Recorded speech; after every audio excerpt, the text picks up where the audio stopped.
Frédéric, Simon, on est là où tout a commencé un peu pour vous. Vous êtes des gars de Charny, on est à côté du presbytère de Charny, le centre communautaire Paul Bouillet. Ça vous fait quoi quand vous repensez à ces souvenirs-là? Ça nous rappelle en fait tout le chemin qu'on a parcouru, les sacrifices qu'on a dû faire. Ça nous ramène aussi à l'essentiel de qui on est. Tu peux devenir un artiste puis prendre des directions parfois où est-ce que tu peux t'enfler la tête. Nous autres, on est des gars qui sont très terre à terre. On a fait notre carrière à partir d'ici. Exactement. Surtout, c'est ça, comme on parlait tout à l'heure, il y en a qui déménageaient à Montréal pour avoir les médias puis tout ça. Nous autres, on a décidé de créer notre musique.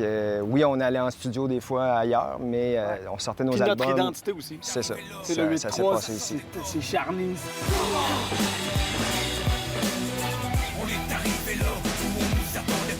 Une carrière qui a commencé à peu près en 1996. Là, on est en 2026, ça fait 30 ans. 30 ans de carrière, toujours cette motivation de faire du rap, des choses qui vous habitent encore?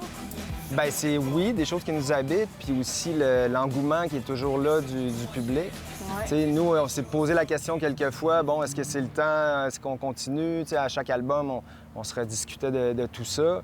Puis on avait tout le temps des belles opportunités qui se représentaient à nous, comme là encore le centre Vidéotron.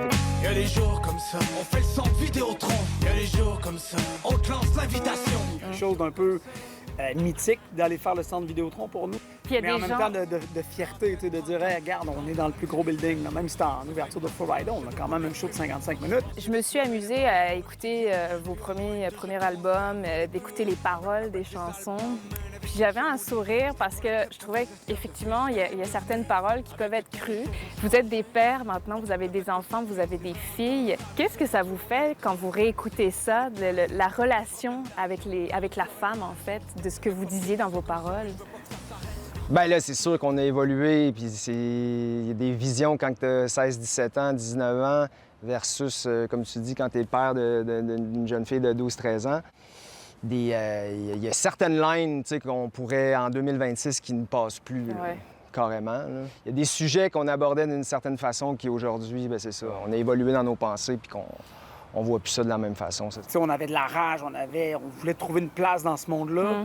Puis avec le temps, on a compris qu'on pouvait avoir une différence dans la vie des gens. On donne des conférences dans des centres de détention, dans des écoles, dans des centres jeunesse, pour aller raconter cette histoire-là de comment on a changé les choses, puis des expériences un peu plus négatives en quelque chose de positif, mais encore des choses à dire.